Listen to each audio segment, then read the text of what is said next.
Bonjour et bienvenue dans 333. Aujourd'hui, je vais vous parler d'un film fait pour les périodes d'Halloween. C'est Slasher. Slasher, rien qu'au titre, on pouvait savoir à quoi s'attendre. Généralement, dans le jargon cinéphile, un slasher movie, c'est un film où il y a un mec qui court après des gens pour les buter et on sait rarement pourquoi. Autant vous dire que ce genre de film, ça n'a jamais marqué les esprits. Ce que je veux dire, c'est que par rapport au nombre de personnages créés, on vient faire une dizaine de films avec le même personnage, qui meurt puis qui ressuscite à chaque fois. Ça choque personne. Exemple avec Jason. Il devient mort-vivant puis il remeurt à nouveau. Et il revient dans Jason le mort-vivant. Puis tant qu'on y est, on n'a qu'à le faire revenir vers le futur. Tout ça pour dire qu'il y a des bons slasher movies, des mauvais slasher movies, et d'autres plutôt sympathiques. Slasher en fait partie. Slasher, c'est l'histoire d'un jeu télévisé japonais assez loufoque, qui est plutôt habituel au Japon. Mais comme c'est un film américain... Bien, maintenant je souhaiterais m'adresser... D'un coup, tous les Japonais parlent américain. Et ils invitent des Américains à participer au jeu. Allez, le film a été tourné aux États-Unis et le réalisateur pouvait pas faire croire que ça... Ce sont des Japonais. Donc les participants sont poursuivis par des slashers, des icônes de films d'horreur, et doivent survivre. Les personnages sont quand même bien clichés.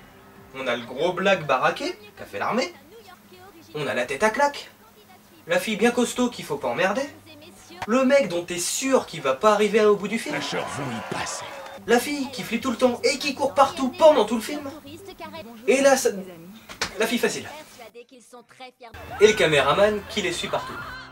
Le principe du film pourrait faire penser à Battle Royale, en légèrement plus moral. Notamment avec le principe du collier qui est utilisé différemment.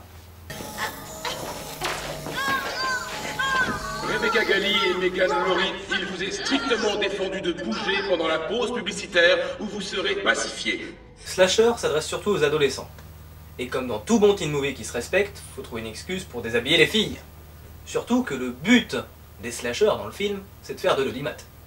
Et à nous montrer aussi.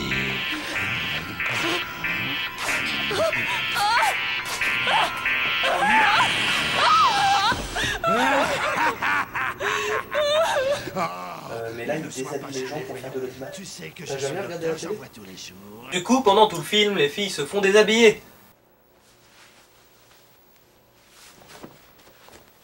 Les acteurs sont pas forcément mauvais, mais le gros problème, c'est les voix françaises.